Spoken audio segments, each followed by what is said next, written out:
photos, much better quality than my camera. Anyways, but it's just a lot of fun. It was just a great time, and so beautiful to see the sun setting and us out there having a good time, enjoying some great food. You guys know how to cook and make some awesome potlucks. All right, I just want to continually give you props for that. But yeah, so it's really encouraging, and just to hear about all the great things that continue to happen. There was an amazing craft night that some of the ladies had this past Friday night. They had an absolute blast. I don't have a picture of that, but next week maybe I'll share it. But we had a good time. But yeah, I wanted to give you another announcement. So October 25th, in our task of trying to be connected together and pray and play, we're going to have a whole day dedicated to pray. Pray day. As you can tell, like I said, I like to rhyme things. So anytime I get an opportunity to, I will. Pray day, 24 hours of the church praying together. What do I mean by that? It doesn't necessarily mean that I'm on my knees for 24 hours. But maybe I should do that someday, because I think we don't pray enough. We talked about that a few weeks ago. But it's just that each one of us signing up to pray for a particular block, an hour block, throughout a 24-hour period from 12 a.m. to 11:59 p.m. on Saturday, October 25th. And the sign-up sheet is going to go out this week to the emails in the church so that you can sign up for a particular block of time. And then, ultimately, that we have multiple disciples praying each hour for the church. For the church, for the needs of the church, and the needs of Tucson and the greater Tucson area. So it's just going to be an awesome time of coming together and praying, and knowing that any moment of that day, this church will be in prayer. It's going to be an encouraging time. So pray day, get ready, October 25th. We're continuing to talk about Christ's community. You know, we've been focusing on Acts 2, 42 to 47. There we go. And let's read that, Acts 2, 42 to 47. You guys should know this by heart, right? They devoted themselves to the apostles' teaching and to the fellowship, to the breaking of bread, and to prayer. Everyone was filled with awe, and many wonders and miraculous signs were done by the apostles. All the believers were together and had everything in common. Selling their possessions and goods, they gave to anyone as he had need. Every day they continued to meet together in the temple courts. They broke bread in their homes and ate together with glad and sincere hearts, praising God and enjoying the favor of all the people. And the Lord added to their number daily those who were being saved. And an amazing passage that describes the lives of the early disciples, and their devotion and their consistency and their commitment and their sacrifice. And that's why we're focusing on it in this season, trying to embody the qualities that these guys had and really try to live this out in our time as the church. And you know, we've been talking about this past month about the things that they were devoted to, right? The apostles' teaching, breaking of bread, fellowship, prayer, and meeting in the temple. Those 5 things we talked about over the last several weeks. Well, now we're going to go further into examining some of the other qualities that they had, and that we see in this passage. And that's what we're going to be focusing on for the next few weeks after, from here on out. Today, title of my lesson and what we're going to focus on is filled with awe. You know, it says here, in verse 43, everyone was filled with awe, and many wonders and miraculous signs were done by the apostles. You know, the disciples, the early Christians, were filled with awe. Were filled with awe. At what? They were filled with awe at all the amazing things that God was doing. The miraculous things, the wonders, all the miracles, all the things that he was doing in the church and around, and seeing so many people getting saved, seeing people being healed, seeing lives changed. Everyone in this congregation, all of these early disciples, they were filled with awe. You know, what makes you feel filled with awe? You know, I think sometimes we can frequently say in the church, awesome, right? It's a very common response. I mean, you know, sometimes it's even used so loosely as, you know, I can't make it to church today. Awesome. You know, or, you know, it's like, you know, Washington Commanders were winning when I left. Awesome. Like, we keep using it. Sometimes it can be used a little bit flippantly and not really thinking about the truth of what it means to really be filled with awe. What do you think is awesome? What are you filled with awe about? What incites awe in you? Here's a quote that I read about awe that inspired me. It says, awe is the emotion we experience when we encounter vast mysteries we don't understand. Awe is the feeling of being in the presence of something vast that transcends your current understanding of the world. That sounds amazing. Something like that. Something that transcends our understanding of the world. Something about encountering vast mysteries we don't understand.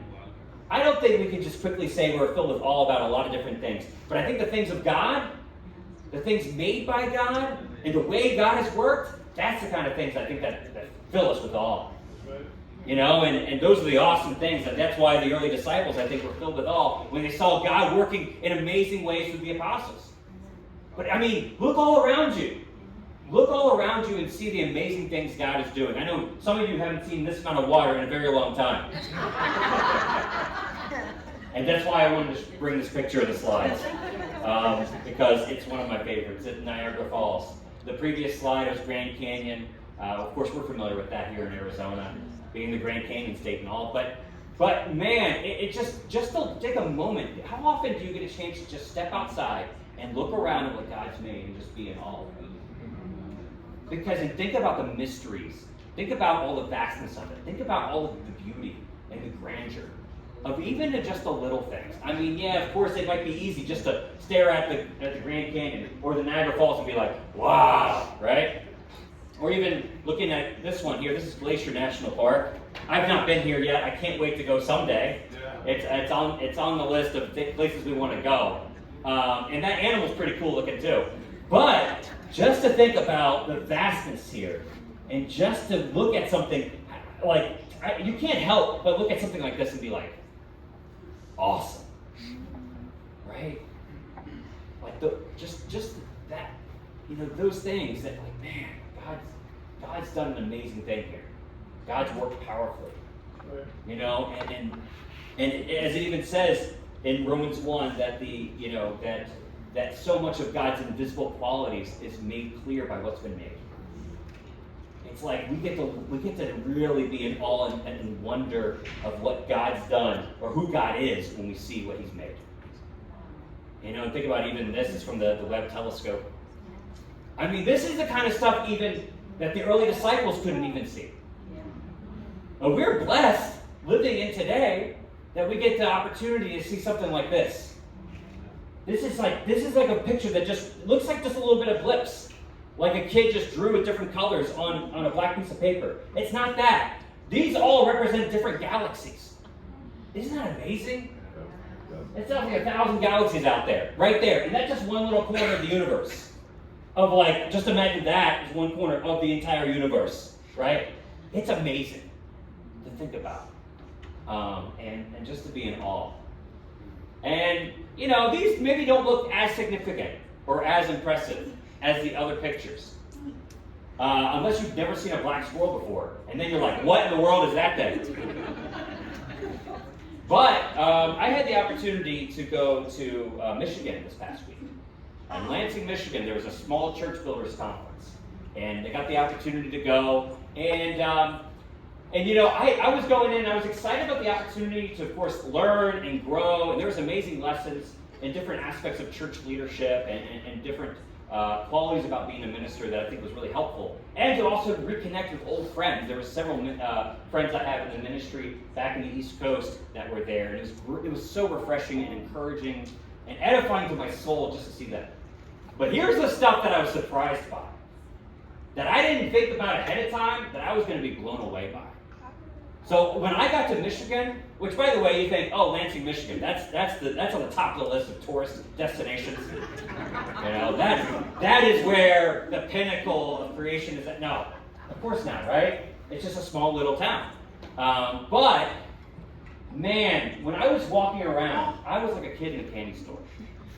I was filled with so much awe and wonder. And I was just overjoyed. I was giddy. And I couldn't stop talking about it with everybody there because 95% of the people who were there had never really lived in the desert. So they don't understand going 2 months without seeing trees. And the trees were starting to change color, and it was just amazing. And there was water there was grass. It was awesome. And the venue we were at, which was the Lansing Church building, was about 3 miles from the hotel that we were staying at, and many of us were staying at. And there was opportunities where my friend had a rental car, and he says, "You want to ride? You want to ride, right? I got to get you a ride, right? Pick you up and then take you to the building and back." I'm like, "No, don't worry about it. I'm going to walk. I'm really going to soak all this in as much as I can and not take it for granted." I am so grateful just to walk and smile and pray, to be in the woods and pray, to be beside the water and pray. Because for me, that helps my faith so much. Because I'm recognizing that this is the work of the Lord.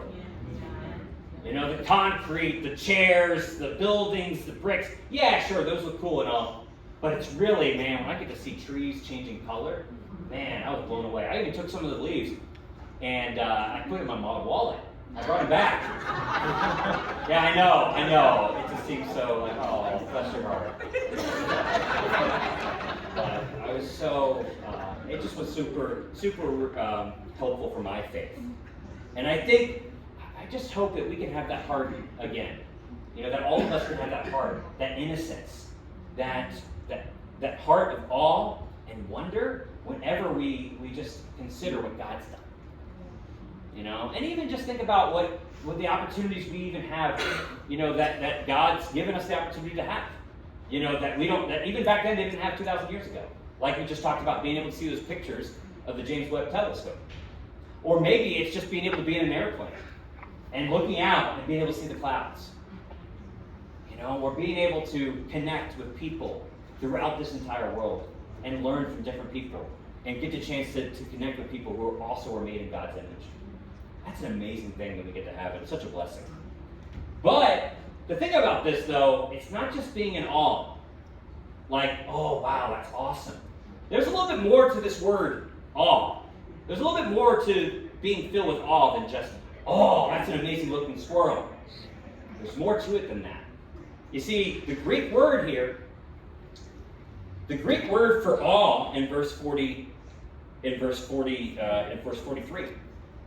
is phobos. It's the same word we get for fear.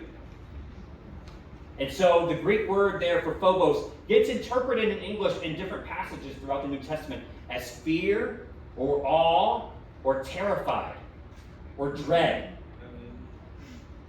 Like, and really think through that. And reverence. That's another word there. That's what really this is all about. It's not just being in awe, like, that's cool looking, but really being, in a sense, filled with reverence, being filled with fear. And when you really think about that, when we really truly consider who God is, when we really think about God's holiness, His power, His presence, His knowledge, His authority, and all of those things, it makes a lot of sense for us to be in fear, to be terrified. Even the disciples, when Jesus calmed the storm, do you guys remember what the disciples' response was? It said they were terrified.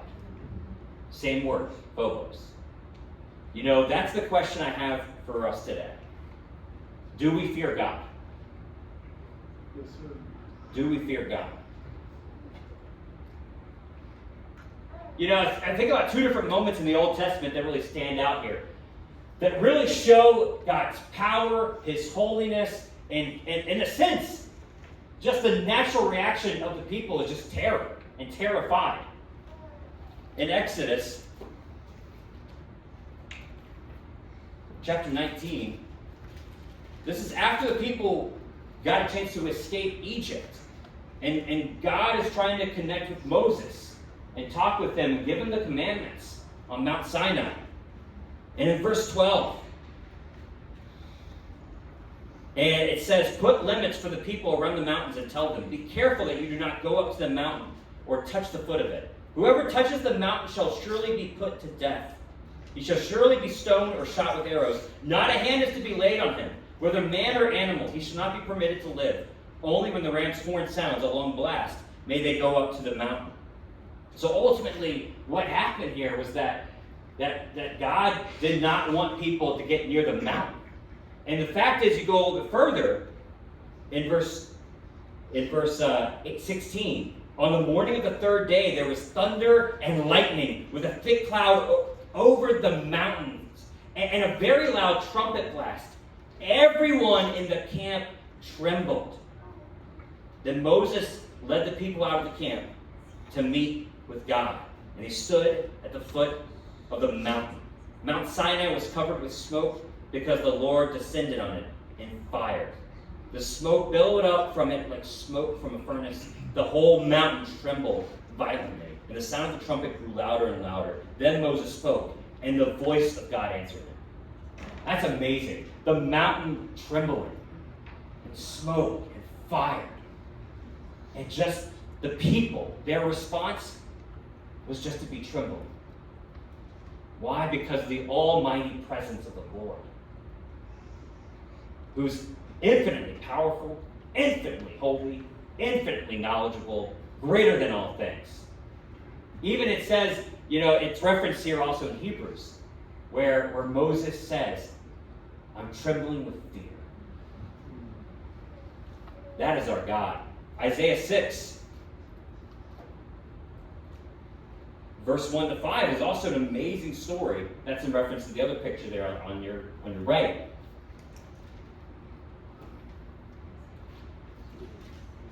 In Isaiah 6, this is Isaiah, a prophet, recounting his vision of what he sees and encountering God.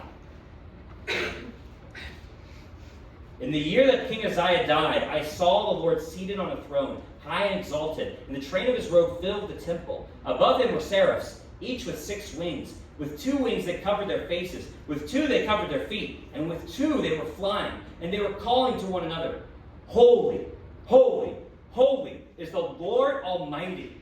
The whole earth is full of his glory. At the sound of their voices, the doorposts and thresholds shook, and the temple was filled with smoke. Woe to me, I cried. I am ruined, for I am a man of unclean lips, and I live among a people of unclean lips.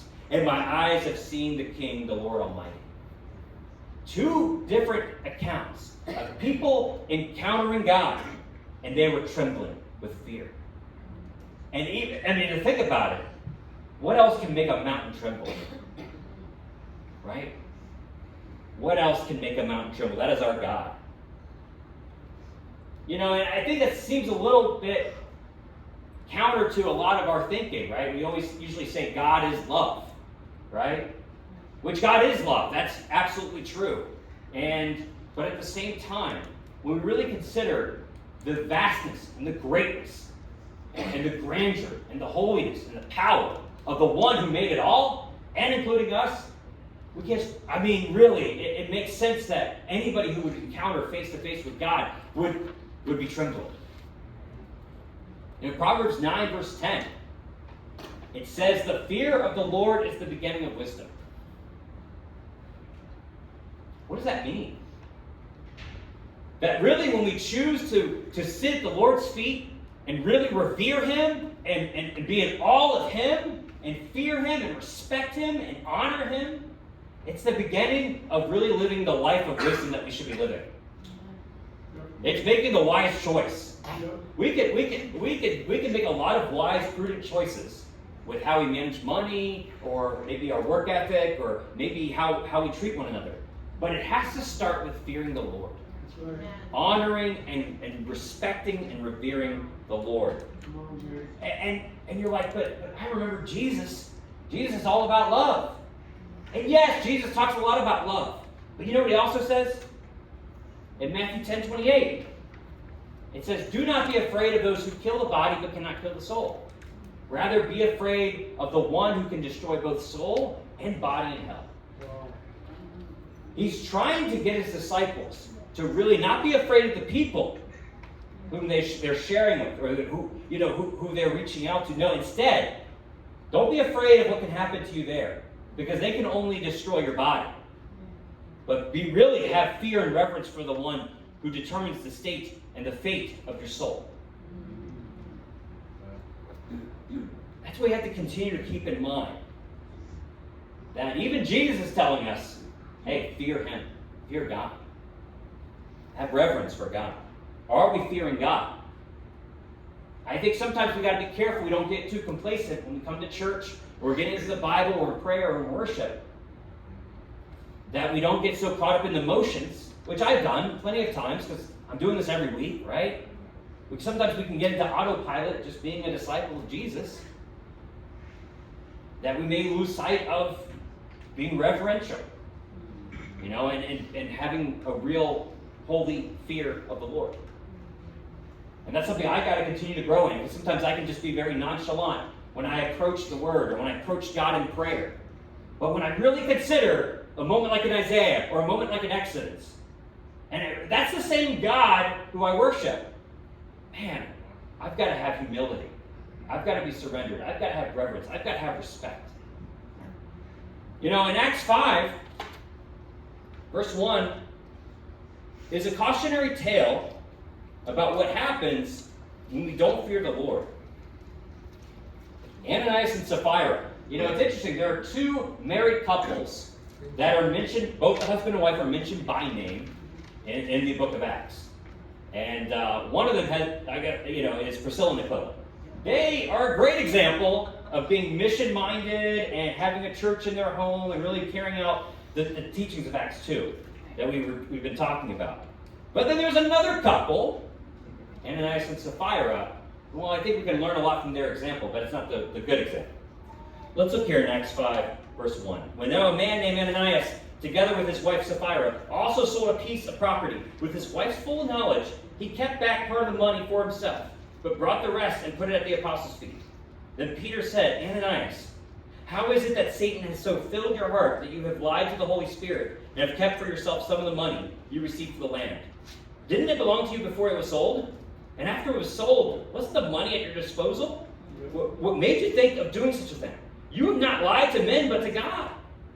When Ananias heard this, he fell down and died. And great fear seized all who heard what had happened. Then the young men came forward, wrapped up his body, and carried him out and buried him. About 3 hours later, his wife came in, not knowing what had happened.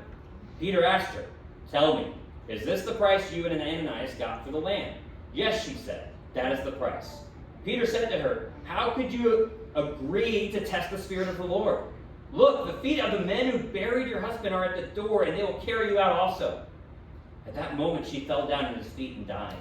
Then the young men came in and, finding her dead, carried her out and buried her beside her husband. Great fear seized the whole church and all who heard about these events. And you see, in this situation, Ananias and Sapphira were enabling themselves, enabling each other to hold on to some of this money that they had sold for the land.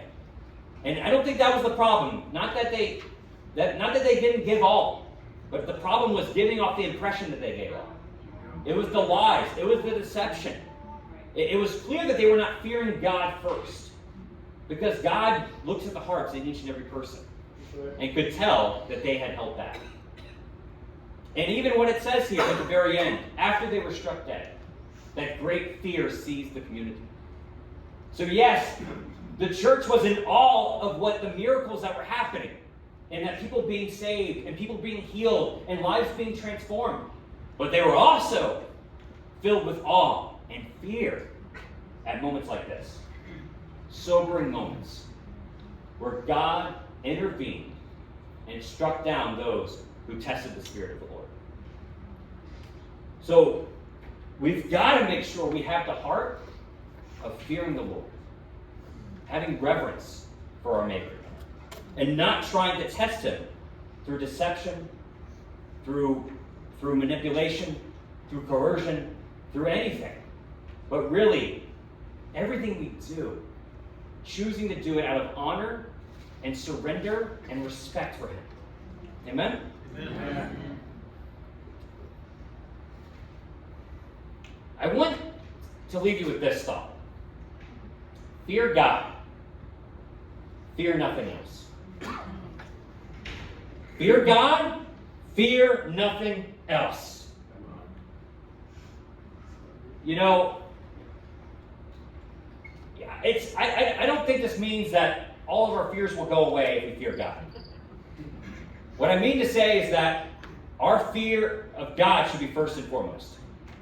And it makes sense. He's the Almighty One. He determines the fate of our souls, not just our bodies. He is our Creator. He can build, He can shake mountains. He can do all of this. You're wondering why I have these pictures up. Because that doesn't relate to anything I just said. But here are two different things I'm afraid of. And you're wondering, why did you move to Arizona? So, you know, snakes, that's the one on the left. The other one on the right is rejection. Rejection from people. Those are two of my big fears. And they are both continue to be prevalent in my life. And why I share this is this. I think sometimes we fear different things, and the fear gets us to really play games in our heads, where the things that we fear end up growing more and more in our heads, to where they can feel like they're scarier, they're bigger, they're more of a threat than they actually are, and to the point where they can consume us or paralyze us, or they affect our decision making. You know, that with both of these, I've made some odd decisions because of my fears of these things. With snakes, you know, I go running, and many times when I've run on trails, this is what I'll do while I run.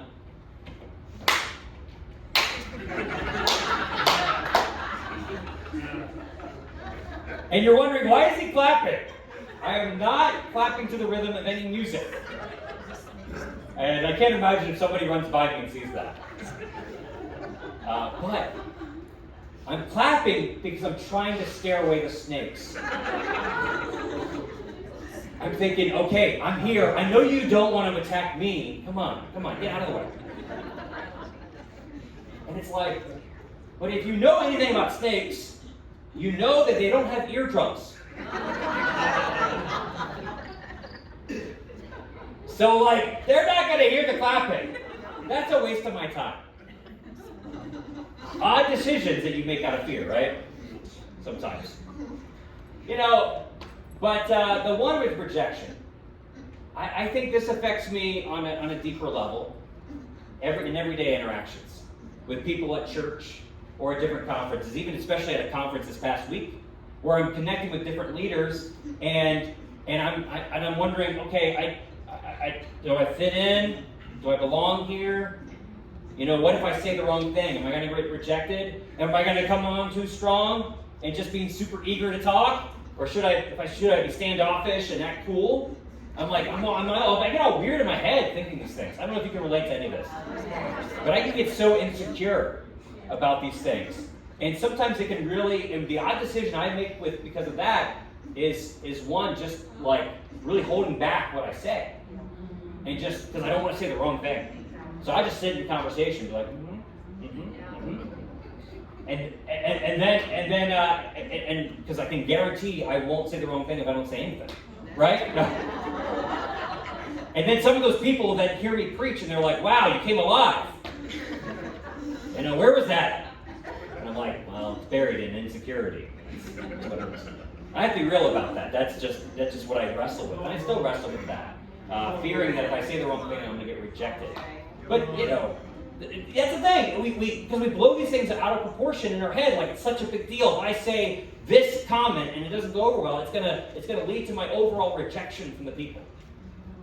And the thing is is that no matter what we fear in this world, whenever we inflate it and however big it gets, it's never going to be. We're always making it bigger than it actually is, right? A bigger problem or bigger threat than it actually is. But here's the thing. The only thing that we can inflate in our heads out of fear and it never match up to the size of it, what it actually is God. Because God is greater than we can imagine. God is greater than we can think up. Greater is much bigger than any space in our brains. That's right.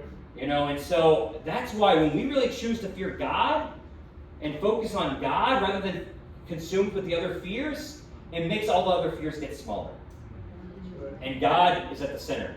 Because ultimately, yes, like if I get bit by the snake, God still got me. Sure, maybe I have to go to the hospital and get the antivenom, but God's got me and my soul, right? Or even if they reject me, God's got me. He still supports me. He loves me, no matter what awkward thing I say or joke that doesn't land with people, you know? Yeah, and fear, you know, I mean, even, just real quick, I'll say this. Fear also makes, like, you see this in the Bible. Fear makes people do odd things in the Bible.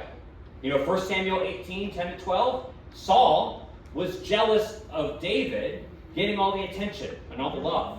And that David was being basically ordained as the next king. And Saul was getting jealous. And it got to the point where Saul decided to take a spear while David's playing on the harp. He takes a spear and throws at him and tries to kill him.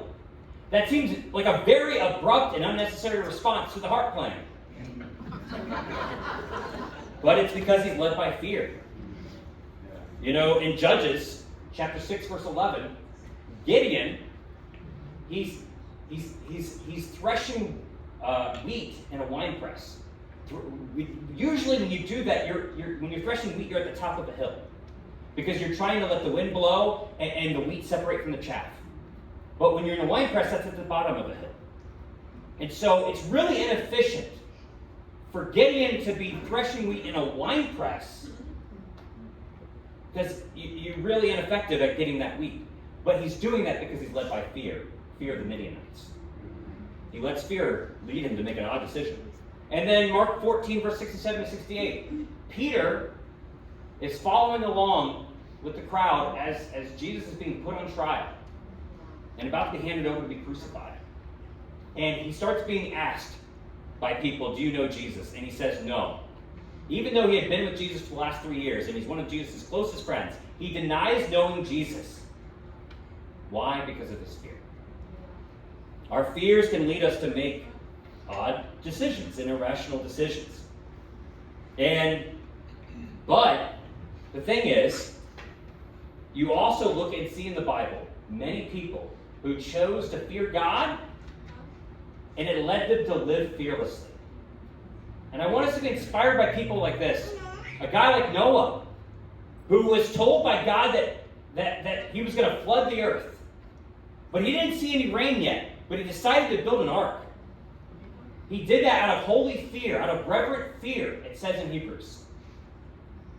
And I don't know how long it went that he was building this ark. It probably was months or a couple years. And everyone's probably looking at him with criticism or with sarcasm or just like scrutiny. Like, why are you building this boat? We don't have any rain coming. But Noah did. He feared God and he made a fearless choice. Moses was somebody who feared the Lord. Even in this encounter with God at the burning bush, he was recognizing and God and filled with fear. And what happened? He then took that fear and let it guide him back to Egypt to then lead the people out of slavery. You know, Rahab, she was filled with fear that God was going to judge Jericho and destroy the city of Jericho. So what did she do? She gave help to the spies, the Israelite spies who entered Jericho. And David, of course, feared the Lord, and he confronted Goliath when no other soldier, when no other warrior would confront him. And Isaiah, as we saw in Isaiah 6, his fear, trembling when he saw the Lord. What it says later on is that when God asks, who shall I send? Who shall I send to be my prophet?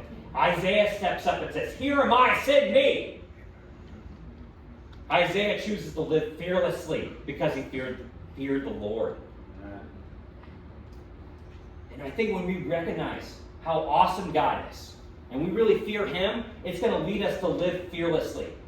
It's going to lead us to not fear the other things of this world that we think could be threats. No, we choose to fear the Lord, who is greater than all those things, more awesome than all those things, more powerful and in control. What would your life look like if you lived fearlessly? Imagine that. How would you live differently today? How would you live differently from right now if you lived fearlessly? If you feared God and then chose to let that fear guide you to live fearlessly? I think what this would look like is sharing your faith. That you would be free to go to anybody and everybody and share about what you believe in. And that you'd be willing to invite them to be a part of your life, to study the scriptures out, and to come out to church.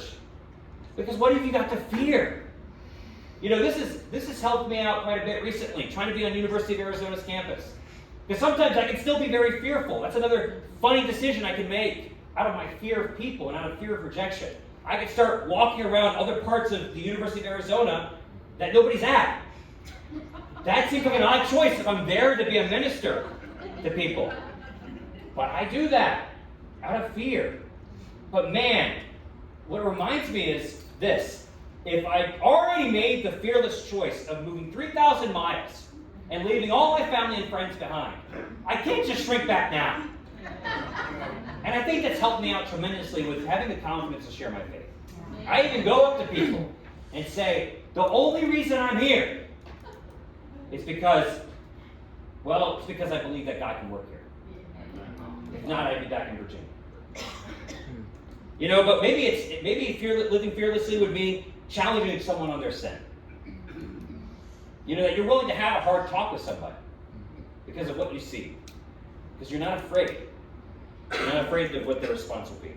Maybe it's making a bold change in your life. Maybe it's just it's something that you've been holding on to for a long time and you've been talking yourself out of it. You keep playing the mind games and keep saying all the ways it's not going to work. But letting yourself say once, just give it a chance. Give it a shot. See what happens. Maybe it's just obeying God when it isn't easy or popular. It's choosing to go against the grain from the world. That's what living fearlessly is like. Choosing to do things differently, even when nobody else wants to do them. Choosing to do the right things, even when it hurts. And even also, it's praying bold prayers. I know you're laughing at the picture. I went ahead, sorry. But yeah, just praying bold prayers. That you're not afraid of them not being answered because you know God is powerful and He hears your prayers. Praying those bold prayers. I want to encourage you to fear God and fear nothing else. To really live a fearless life. I think one of the key things is finding a fearless friend. Because we can't do this alone. We need each other. We need to encourage one another to be fearless. It's not easy. It's not easy to do this alone. It's great to have a buddy by your side. Who's your fearless buddy? This is my fearless buddy. Tony Williams. Tony Williams was the lead evangelist in the Richmond church for many, many years. And this is a guy, when I was thinking about this thought of fearless living, this is the guy that stood out to me. I couldn't think of anybody else but this guy. Why? This dude has been fearless in his whole Christian life. He's been doing the full-time ministry for 30 years. That takes a lot of fearlessness as you go through the ups and downs of ministry and of life. He's been doing the work of ministry. On top of that, he decided to do it in Papua New Guinea, in a third world country on the other side of the world. And no, not because he has family there. No, he left all his family and friends behind to go to Papua New Guinea, which I think when I first heard about this, I didn't even know what that was. But he went there. And Papua New Guinea is not like the safest area to be in. It's not like rainbows and butterflies everywhere. All right? No, they shut down at nighttime. Like he couldn't do ministry at nighttime with people because they shut the city down out of concerns for people's safety. This guy, he doesn't talk about this too much. I think it's part of his humility. But this dude will tell you stories if you ask him about it. About the time that he was kidnapped. He will tell you about another time where he was held at knife point. taken out of his car. Him and his family held at a knife point. Why? Because they were doing the work of the ministry in Papua New Guinea. And even after that, like, he comes back to Richmond, and he still lives fearlessly. Sure, it's more comfortable, you know, in Virginia, in the west end of Richmond, but still, him having hard talks with people, him challenging people on their sin, calling them to holiness, calling them to repentance, that's not easy. And there's so many times he didn't let things go, when I think I would have let it slide, out of a fear of rejection, out of a need to be a people pleaser. I think I would have just let it slide. But he takes that and he follows up. Even when it's awkward, even when it's uncomfortable, he's fearless in that way. And I admire him and respect him tremendously for that. And on top of that, he had to recently navigate through his wife dealing with an autoimmune disorder that hindered her from doing the work of ministry. So then he had to do this on his own. Not having his wife as his co-worker, that she had been his co-worker for so long. Still, he chooses to do the work. Fearless living. And on top of that, he recently had to navigate the decision of passing on the baton to a younger couple to take over leading the church. A church that he invested in and served for so many years. And not for him to move, but for him to be there and to pass it on and entrust somebody younger to take on the reins of leadership. He did it. Not afraid. Fearless living. That's why I love and respect Tony Williams. He's my friend, but he's also my fearless friend. And I love that too. That picture encompasses so much about him. Because he's not afraid just to sing you love. He's not afraid to joke with you and to have a laugh with you. Out of all the ministers that I've ever encountered in our family of churches, he was the most approachable minister that I've ever seen. That it never felt like I was never intimidated around him. I never felt like I had to put on a front around him. It was just genuine, connecting with him, easy to talk to. I never felt like I was inconveniencing him. And I think that's a cool thing. A fearless friend, like to me, helps me to not be afraid of him. It's interesting how our fearlessness can inspire fearlessness in others. And I think I am the man today because of him. So whatever fearlessness you see in me, it's because you see it in him. It's because of him. And I want to encourage you as we leave here today to fear God, to fear nothing else. And if you need help with that, find your fearless friend. Who's that going to be for you? Amen, church. Let's stand up and have one more song.